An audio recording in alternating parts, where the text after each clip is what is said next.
All right, welcome to another episode of the program. Today, we're going to talk about a question that I think you should never ask a customer. That's right, and it might surprise you. I don't think you should ever ask a customer if they want to take it for a test drive. Yeah, that's right. I don't think it's a good idea to ask somebody a yes-no question when there's a possibility that you could get a no. Right? A lot of times we ask somebody, hey, you want to take it for a test drive? And they say no. Why? Well, there's a whole host of reasons that they might say no. Let's take a look at a few of them here. Right? So maybe they're not buying today, and for whatever reason, they don't want to take your time because they know you work on commission, and they know that you should be moving on to another customer that is going to buy, right? They don't want to waste your time. How about this? Last time they took one for a test drive, they ended up buying it. And so they know, hey, I could get emotionally excited here. That's part of the steps to the sale, so they resist, right? Or they want to get numbers and leave real quick because they've got a list of dealers that they anticipate visiting, and you're just one of them. Right? Or they don't want to feel obligated to you. The more time they spend with you, the more emotionally obligated they feel like they are, that they need to reward you with their business, and they want to cut that time down. Or they just have a natural fear of decisions, right? A lot of us do. Everybody, at some point or another, would rather not make a decision if they don't have to, right? So when you give them a yes-no question and say, you want to take it for a drive, that's a decision. And a lot of people will resist making that decision. So they'll just say, no, we don't need to do that right now. Let's just get your best. Let's just get the numbers first before we do anything else. Now that, as everyone knows, is the kiss of death. You work in a deal with just numbers and the customer hasn't had a chance to drive it and get emotionally excited, that's a mistake.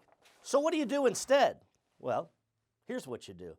Simply follow this instruction. Just move a car. All I need you to do is go cut one out of the herd. You know what I mean? They're all lined up like rockets, like jelly beans out there, and they all have the exact same appearance. The red one looks just like the other red one that looks like the other one that's here, and that one. And they're all lined up perfectly on a rope, and they just don't look special when they're all parked that way. Plus, they're parked so close, you practically have to be a tweaker in order to get in between the cars, right? Cut one of them out of the herd so that you can make a high-quality, value-building product presentation for the customer. Here's what I mean, right? So don't ask the customer if they want to drive it. Just assume they want to drive it. Walk out, right, and get it from wherever it's at, parked with all the other ones, and move it to someplace, right? And then open the doors, right? Open the trunk, open the hood, and make a dynamic walk-around presentation that your customer participates in at this point, this point, and then they actually get in the car, and you get in the car. Now, how easy is it to get a test drive when all you have to do is go from P to D? That's right, from presentation to demo, or on your transmission from park to drive. It automatically happens because it belongs in the steps to the sale. If you'll move a car and cut it out of the herd, the customer doesn't have a chance to say no. They just get a presentation. Here's what I mean. If your customers are over here, right, they've been looking at cars, asking you a bunch of questions, and you go and cut the one that they want the most out of the herd and move it, the customers will come to it. This is what I've experienced time and time again. When the car moves, the customers kind of zombie over to it. They walk to the product because, of course, that's what they came to see in the first place. Not you, not the dealership facility, but the car. And so when you move the car, they follow the car. And now all you have to do is say, hey, there's a couple things I want to show you I'm pretty proud of.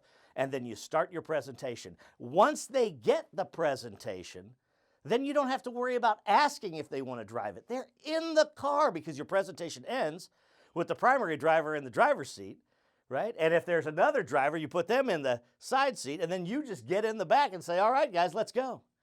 So you assume the demo drive, and the way you do it is you just move a car. You can't get a no to that, and you don't have to ask them if they want a presentation. Hey, trust me, I've done this, I can't tell you how many 100 times when a salesperson is having some kind of a problem getting the customer to test drive the car. I just go and move it and then make a presentation, and every time it ends up in a demo drive. It'll work for you too. Give it a try.